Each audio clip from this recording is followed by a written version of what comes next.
व्यास जी कहते हैं, एक दिन की बात है, श्री कृष्ण अपने बड़े भाई बलराम जी को साथ लिए बिना ही वृंदावन के भीतर गए और ग्वाल बालों के साथ विचरने लगे। जंगली पुष्पों का हार पहनने के कारण वे बड़े सुंदर दिखाई देते थे। घूमते घूमते श्री कृष्ण चंचल लहरों से शोभित जमुना के तट पर गए, जो तट पर लगे हुए फैनों के रूप में मानो सब और हास्य की छटा बिखेर रही थी।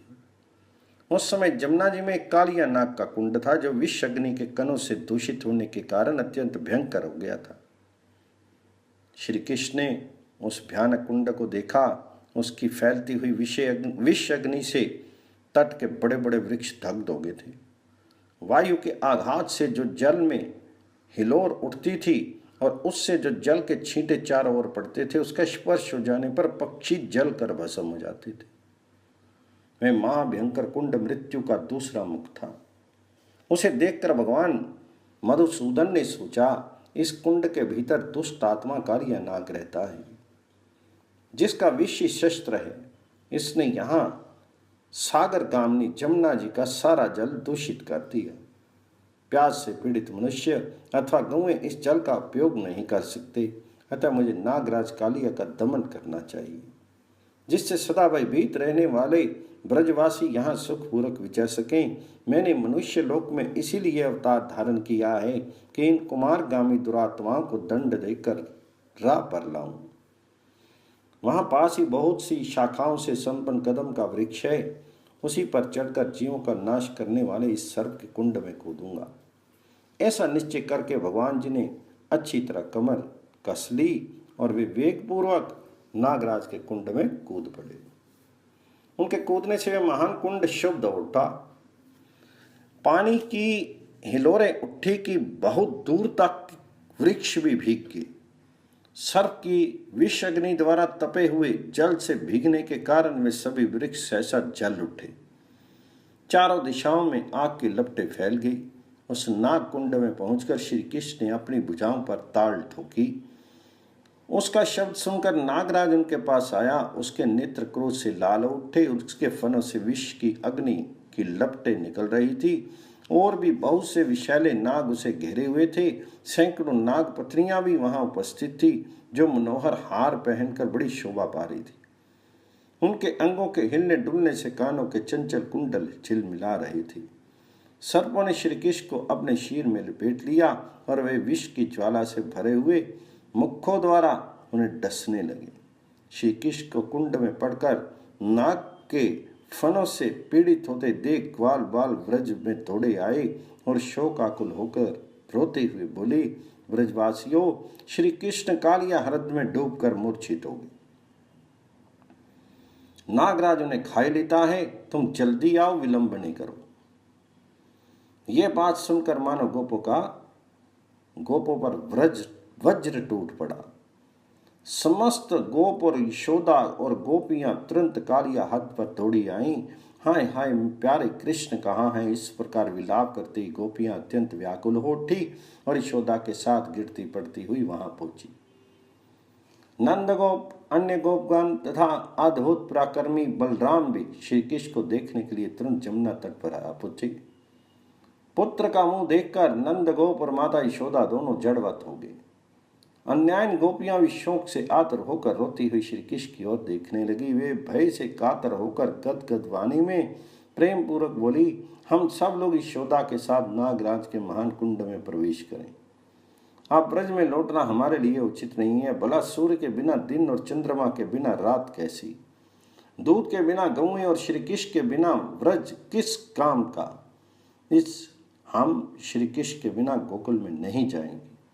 गोपियों के वचन सुनकर रोहिणी नंदन महाबली बलराम ने देखा गोपगण बहुत दुखी हैं, इनकी आंखें आंसुओं से भीगी हुई हैं।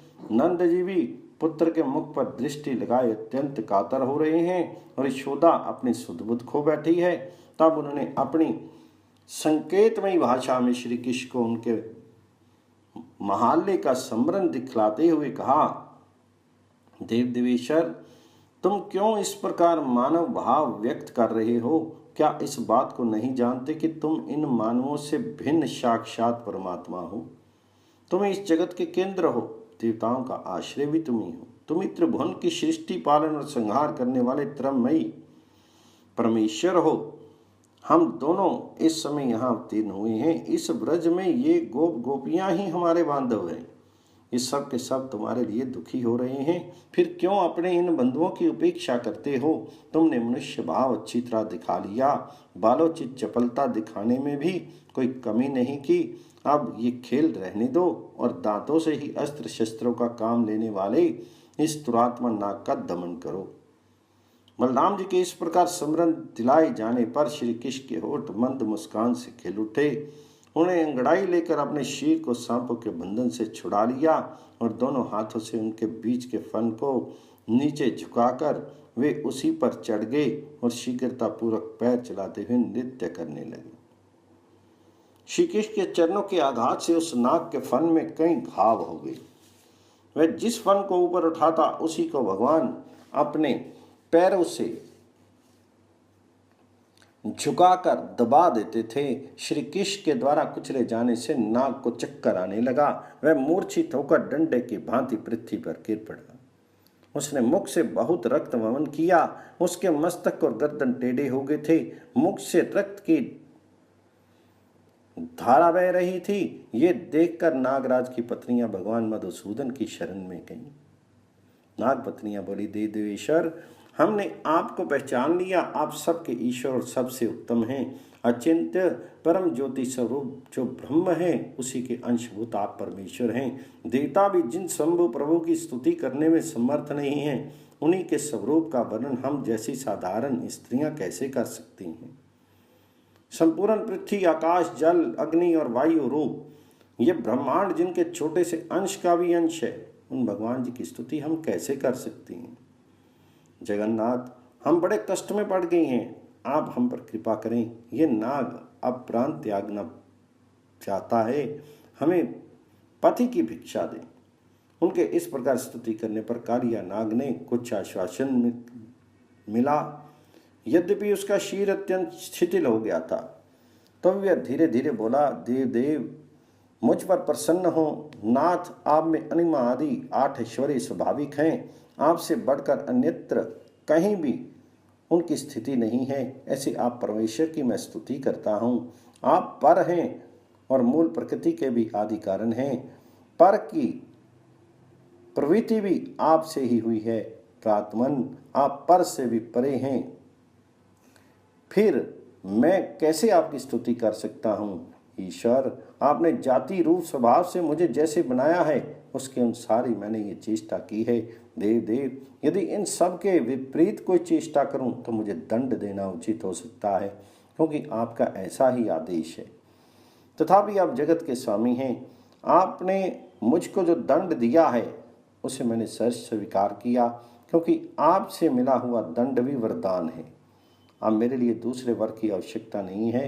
अच्युत, आपने मेरे बल का नाश किया, मेरे विष को भी हर लिया और पूर्ण रूप से मेरा दमन भी कर दिया। अब एकमात्र जीवन रह गया है, उसे छोड़ दीजिए और कहिए आपकी क्या सेवा करूं। तो श्री भगवान बोले, सर्प, अब तुम्हें यहाँ जमुना जल में कदापि नहीं रहना चाहिए। अपने भृत्य और परिवार के साथ समुद्र के जल में चले जाओ। नाग, तुम्हारे मस्तक पर मेरे चरण चिन्ह देखकर नागों के शत्रु गरुड़ तुम पर प्रहार नहीं करेंगे। ये कहकर भगवान श्री हरि ने नागराज को छोड़ दिया। वह भी श्री कृष्ण को प्रणाम करके समुद्र को चला गया। उसने सबके देखते देखते सेवक, संतान, बंधु बांधव और पत्नियों के साथ सदा के लिए वह कुंड त्याग दिया। सर्प के चले जाने पर गोपों ने दौड़कर श्री कृष्ण को छाती से लगाया, मानो वे मरकर पुनः लौट आए हों। उनके नेत्रों से आंसू निकलकर श्री कृष्ण के मस्तक पर गिरने लगे।